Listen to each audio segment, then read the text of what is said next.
కానీ ఇంకొకటి ఇప్పుడు అంటే డీలిమిటేషన్లో దక్షిణాది దెబ్బతింటుంది కాబట్టి, ఎందుకంటే మనం జనాభా నియంత్రణ బాగా పాటించాం, దక్షిణాది రాష్ట్రాలన్నీ కూడా పాటించినాయి. దాంతో డీలిమిటేషన్ వల్ల రేపొద్దున మనకు సీట్లు తగ్గిపోయే అవకాశం ఉంది. కాబట్టి ఇలా అంటే 2026 తర్వాత ఇప్పుడు మళ్ళీ డీలిమిటేషన్ జరగబోతుంది కాబట్టి అందుకనే నేను ప్రోత్సహిస్తున్నాను, వాళ్ళు ప్రోత్సహిస్తున్నారు అని చెప్పేసి టీడీపీ వాళ్ళు చెప్తున్నారు సార్. దీన్ని మీరు అంటే మీకు కూడా బెనిఫిటే కదా, రేపు పొద్దున్న డీలిమిటేషన్ అయితే నియోజకవర్గాలు పెరిగితే వైసీపీకి కూడా బెనిఫిటే కదండి సార్. మేము వైఎస్ఆర్ కాంగ్రెస్ పార్టీగా మా బెనిఫిట్ కన్నా ప్రజల బెనిఫిట్ ఎక్కువ చూస్తాం. మేము మా బెనిఫిట్ షార్ట్ కట్ మెథడ్స్ లో మాకు బెనిఫిట్ కన్నా భవిష్యత్తులో ప్రజలకు ఏమి ఇబ్బంది కలుగుతారని చూస్తాం. మనం దక్షిణ రాష్ట్రాలు బ్రహ్మాండంగా ఫ్యామిలీ ప్లానింగ్ దేశ అవసరాల దృష్ట్యా పాటించారు, చక్కగా నిర్వర్తించారు.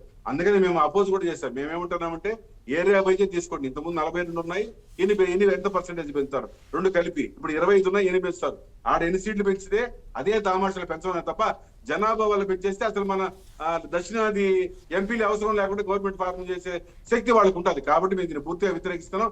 డీలిమిటేషన్ కు ఈ రోజు బిడ్డలు కానీ ఈ రోజు జనాభాని పెంచి ఈ రోజు డీలిమిటేషన్ కోసం మనం అంటే అది చాలా ఆశాస్పదంగా ఉంటుంది. ఇలాంటివి అసలు వినేదాన్ని కూడా ఇబ్బందిగా ఉంటుంది.